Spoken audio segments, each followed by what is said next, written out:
beberapa perkara yang harus kita ketahui, khususnya untuk seorang wanita yang lagi haid.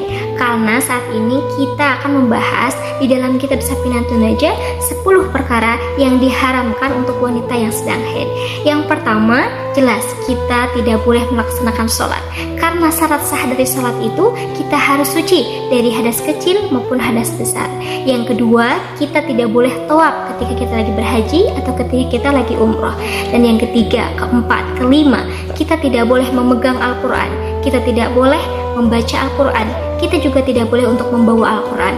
Tetapi ada perkataan ulama yang mengatakan bahwa ternyata kita boleh membawa Al-Quran jikalau buku Al-Quran tersebut ada tafsirnya, atau kita boleh melafadzkan ayat-ayat Al-Quran kalau kita niatnya itu berzikir.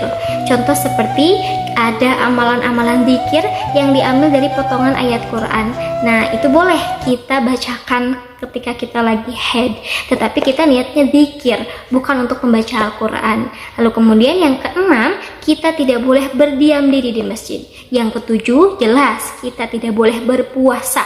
Dan yang kedelapan, kita tidak boleh ditolak, haram ditolak hukumnya. Haram hukumnya suami menolak istri yang sedang haid, tetapi dengan catatan tolaknya itu sah.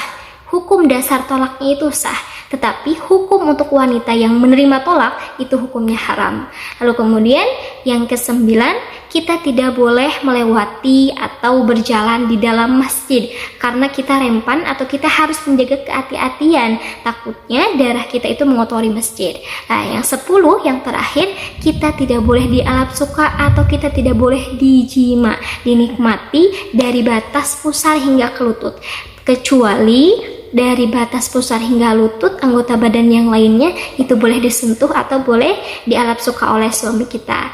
Nah, dalam kabar bahagianya berarti kita bisa melaksanakan perkara yang dihalalkan ketika kita haid, seperti kita datang ke majelis ilmu kecuali di dalam masjid. Lalu kemudian kita juga bisa masih berzikir. Jadi kita nggak bingung lagi ketika kita haid, tapi kita tetap mau dekat sama Allah, kita tetap mau ibadah kepada Allah, kita tetap mau nambah pahala, ya laksanakan aja perkara yang dihalalkan ketika kita lagi haid.